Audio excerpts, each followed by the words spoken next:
I don't know if you have come across some of these videos where foreigners talk about wanting to move to Africa or actually moving to Africa and documenting their experiences out here, moving permanently, not Westerners moving permanently to Africa, and not for tourism, not for anything but permanent resettlement.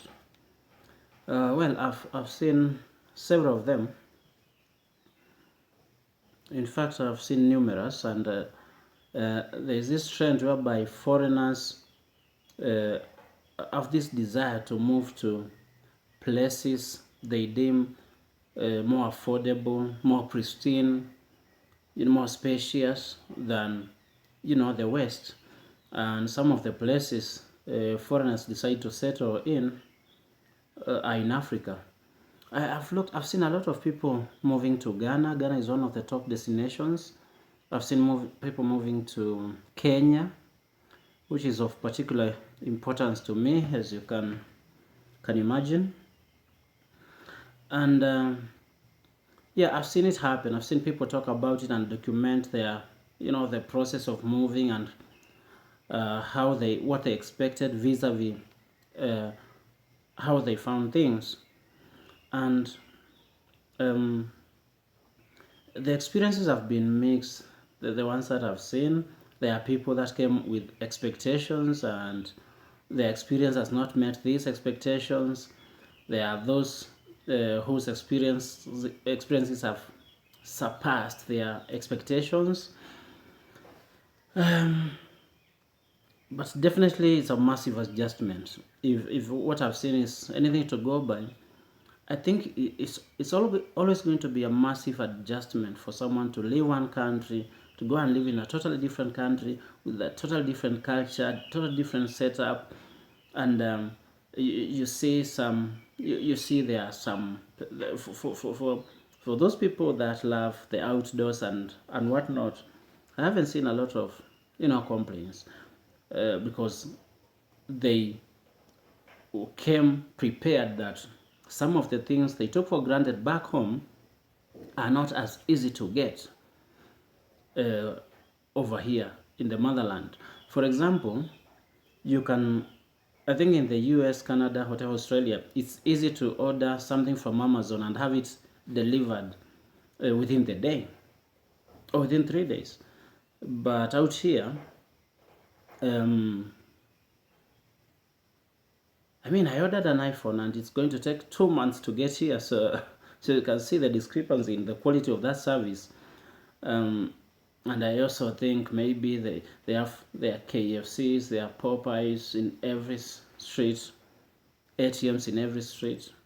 It's not something that it comes as a culture shock when they find that those things are not easy to get over here. But a lot of them find appreciation in the cheaper living standards, better quality of food because out here food is mostly organic, the opportunity to live off the land, things like this. But really, what I wanted to talk about was uh, what does a move for a foreigner to a country like Kenya really mean for the locals? Because I actually did a video on YouTube about 3 months ago. My very first video on YouTube was about the the American musician Kelly Rogers. Oh, Kelly something. Kelly's, yeah, Kelly's Rogers, who has been, she came over to Kenya and settled, and then now she's an example of what actually moving looks like and the unforeseen tensions that it creates that people don't really think about. For example, when Kelly Rogers came over to Kenya, people were saying, now, you need to understand something. Um, Most of our countries out here in Africa are really corrupt. The system is set up to support thugs and criminals. So you will find that as long as someone has money or status or power or is assumed to have those things, then they have it easy. They have access to services regular people wouldn't. They have access to protections that other people wouldn't. For example, in the case of Kelly Rogers, I think Kelly's Rogers, sorry, really sorry, I don't know who Kelly Rogers is. Maybe she's someone upcoming, I don't know. But I don't know why I keep saying that. So, she came over here, she acquired land. Kenyans were arguing that the land she acquired was land set aside for a game reserve or a national park, and they were not happy about these things. So these kinds of clashes tend to happen when foreigners come over and want to settle. The way our systems are set up is that they support corruption. They support neocolonialism in ways that you only understand when you get here.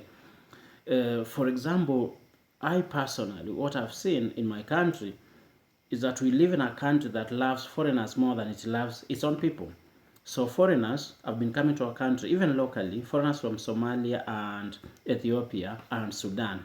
Those are the most, and the Rwandese and the Burundians. Those are the most non-Kenyan people that live in Kenya, most common. So you find that they come, and since the country is essentially for sale and is not even a good bargain, it's a fire sale, that when they come over, they decide to live in a particular area, and since there are no protections for the locals, they buy houses or land or rent things, and they drive the prices up because they have come prepared and they have more money than the average Kenyan, and what looks affordable to them is actually expensive to the average Kenyan. So what happens in these incidents is that it creates this tension whereby we feel like these protections are not there for us, and the colonizer, in quote, or the foreigner is getting preference over the local. And this is where now you see the rising of tensions that people did not expect. And also, over time, the novelty of being in a new place wears off. Oh, you realize, oh, it's not as pristine as I thought. Oh, I'm going to have some problems traveling across the country because of some of the roads. Oh, I'm going to have some problems over here enjoying some of the things I thought I'm going to enjoy. Oh, I'm going to have to cope with things that I didn't know exist, like bribery. Like in countries like Kenya, my country, bribery is widespread.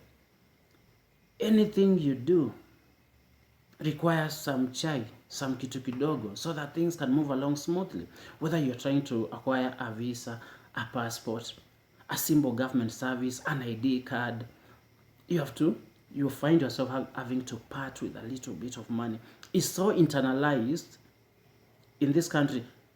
Corruption is so internalized that if you need service from a government official and you don't give them something, you actually feel guilty.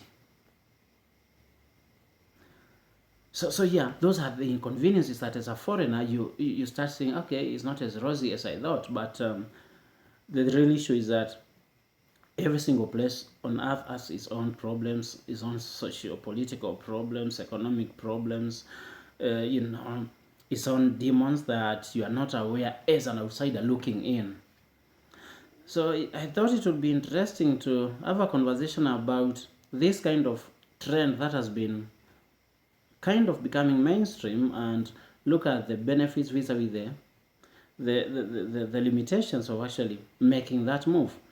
But actually a lot of people that made the move, that had their savings, that had a plan of what they want to do, that knew what to expect, I see them actually having decent lives and being really good ambassadors for the countries in Africa that they go to. So I don't know. I guess it's a toss-up, but it's a really interesting, trend to follow.